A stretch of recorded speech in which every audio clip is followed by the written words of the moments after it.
All right, well, I'm Karen. I grew up in South Florida, but I live in Tennessee now, which is the hub of Christian music, Christian entertainment. And the irony is that I grew up Southern Baptist. I was really into it, became a Christian, did the whole thing, and then actually became an overseas missionary because I'm like, how high can a woman go in the church overseas? So I did that, met my husband and everything.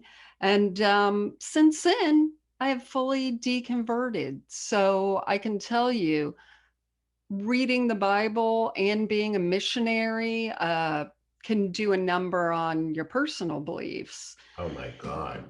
Yeah. Well, clearly, I Yep. think we can all attest to that. We don't, we're being accosted by the craziness literally daily, hourly, minute by minute. It's really it's a challenge, It's a I think. huge, yeah. And it's definitely getting more outspoken. I swear though, I've been out about 20 years. I still don't think I would be like the Trump Christians if I was a Christian. That's what I think, because there was enough critical thought going on within my family and my community that I think I would have been like, that doesn't sound right. No, I'm not going to do that. But I was looking at numbers, and I think there's almost 100 million evangelicals in this country or That's so. right. Okay. So what percentage would you say are in the camp that would have made some kind of rational decision about Trump by now, or I in think, general from the beginning? yeah, I think there's a huge movement in the last even year of people fleeing the evangelical church. Of course, millennials are out the door. I mean, can you imagine if I had the internet when I was younger and I had questions about the Bible? I could look, I mean, they can do that and go, well, that's wrong. That didn't happen or whatever. So we're seeing a big, huge decline and in church membership for the first time in history, this big of a plunge. Yay. And a lot of people are leaving because of Trump. So that's good. But yeah, the numbers are still high. Uh, and obviously, a lot of it is a political movement now that gets to meet at least once a week and talk about their political strategy, even if it's cloaked in, Bible verses. But what number? Like 50 million, still kookaroo, 40, 30? I mean, either way, it's in the. Yeah, I'm going to go up to, let's say, 70. And you have to 70 understand, million people that you would have been like, woo. I think so. Yeah. And, now what we're seeing, and this is one of my side stories that I just love to shit on Jerry Falwell Jr. So, Oh as we gosh. know, he took the reins from his father. He was the head of Liberty University. He was found in a throuple of some sort. Anywho, um, that was a turning point when Trump went to speak at Liberty University. All the other evangelical leaders and preachers who had a lot of following did not want Trump. And once he ended up at Liberty University and he got on the side of, or Jerry Falwell Jr. got on the side of him, Jerry Falwell Jr. went out and gathered all these other people up. Now we find out, or we found out in the last 2 years, that there were photos or something going around that Michael Cohen knew about, and throw in Tom Arnold somehow. Tom Arnold and Michael Cohen probably already knew about Jerry Falwell Jr. So, this whole thing of just Trump has his people who has shit on other people, and he's either saying, I'm going to reveal you, or if he doesn't have shit, he says, I'm going to give you, whatever position you want in my administration. So Right. that's how we sucked so many evangelicals in. And then they're just, you know, digging their feet in because they don't want to be wrong. Most recently, even though, uh, it's not politics, but Kanye West does this Sunday service thing. And he had Justin Bieber doing it with them, any of the new Christians. Well, he had Marilyn Manson. We just did a podcast episode on this. Marilyn Manson coming on and doing it. We don't know if Marilyn Manson's a Christian, but he has 17 sexual assault accusations against him. And so it's very much like evangelical men who go, "Oh, it's okay. We are going to overlook all your sexual terrible stuff you've done and bring you on board." I mean, it's the same reflection One of of the what best Trump. posts, one of the best posts I saw this week on TikTok was a woman said, that I think it's that priest in France that is getting excommunicated, or he's resigning because he was having, a relationship On, with a woman, so oh, he's yeah, forced to leave because he's in a, committed relationship. So the post said, so let me get this straight. If a priest has a relationship with a woman, they're both like committed, consenting and consenting yeah. adults, that's not okay.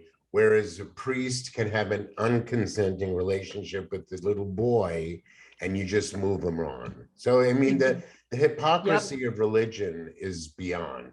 And it's not just in Christianity, it's on a lot of different Oh religions. yeah. Yeah.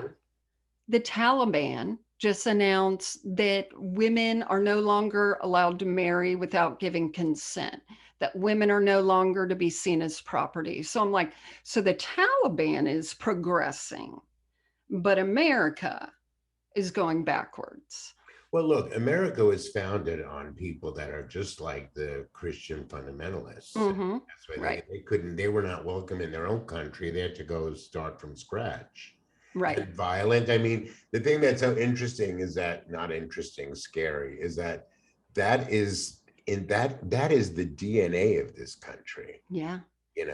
and that's never changing. It's as much as we're growing in terms of people of color and diversity and sexual identity, and as much as that's still blossoming, Right. there's still going to be this kind of resistance. The Yep. resistance that we need from the resistance that we're getting is like, one of these days we're going to have to, but it's not going to happen in any time soon. Leading into 22, Mm-hmm. definitely 24, if we don't revitalize the women's movement, but the way they were during the bra burning era, the gay rights movement, not only when it came to coming out, but when we fought for the AIDS medicines against the Republicans and Ronald Reagan, the Black Panthers, we need that. We need the Jewish Defense League. We need the aggressive, out in the street, in your face, daring people, or else we're just going to be like sitting and worrying and complaining and being keyboard warriors. And it's tough because you think about, yeah, but so many of us are scared because the other ones keep showing up at stuff with their guns. Yeah. And that happened to my family where we went to support something in a small town and were involved in that. And some guys came up with their stupid Trump stuff in a pickup truck and jumped out of and I'm, pushing my kids behind a tree. And so we're stuck in this situation where it's like we don't want we don't want civil war, we don't want people shooting each other, but we need to find a way. How do we do this? This is like the final battle, I feel, Yeah. between now and 22, and Yeah, like all hands on deck. So we'll for see how sure. it goes. But I can assure you, if it's the last thing I do, we are not going to be going back. And trying to be optimistic about Roe v. Wade still. Yeah, I mean, I think that is a lot of how our brains as liberals are formed, is that we do think about hopeful scenarios. I also teach college English, and I would go over like presidents' speeches. And you have Obama who would always talk about hope. Then you had Bush who would always talk about fear. And it will bounce back and forth, appealing to our brains. And I mean, we're a hopeful bunch. And I really hope that something happens. My main thing is I don't want America to become a theocracy. And that is what we're seeing with so many, evangelicals got Trump in. What has happened during Trump and after Trump, and what's happened with all sorts of racism, all these things are going on and they are tax exempt. Even Kanye's freaking Sunday service that he does and charges $10 for you to stream online because he needs the money. He's registered now as a church that is tax free. Yeah. Well, So the hypocrisy thing, I don't know why anybody follows the law. I just don't. I mean, I tried not to on every turn. I just I just feel like it's time to just say, okay, if it's good for the goose, it's good for the gander. I know, I So know. I'm like, whatever, Yeah. Uncle Sam can come knock on my door. Mm-hmm. It's yeah, the theocracy part of it with with Mitch McConnell. I saw one of my favorite TikToks today was some guy saying, if you're at the end of your rope, if you're getting sad, don't you dare let Mitch McConnell outlive you. You go on another day. And it was just like this. That's right. I want to see the end of some certain people. Oh, definitely. Like, anyway, well, this was fun. Yeah, I it really appreciate was. it. I needed to get the Christian point of view in here. And the Christian point of view, is that God appoints leadership.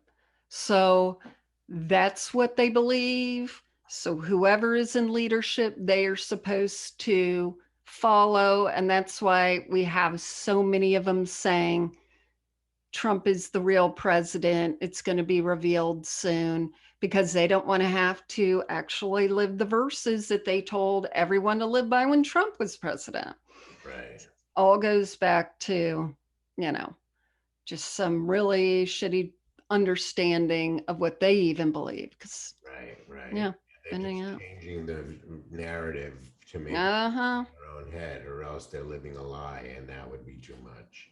Yeah, exactly. Yeah, this was great. Thanks for Thank having you. Have a great me. weekend. Happy You holidays. too.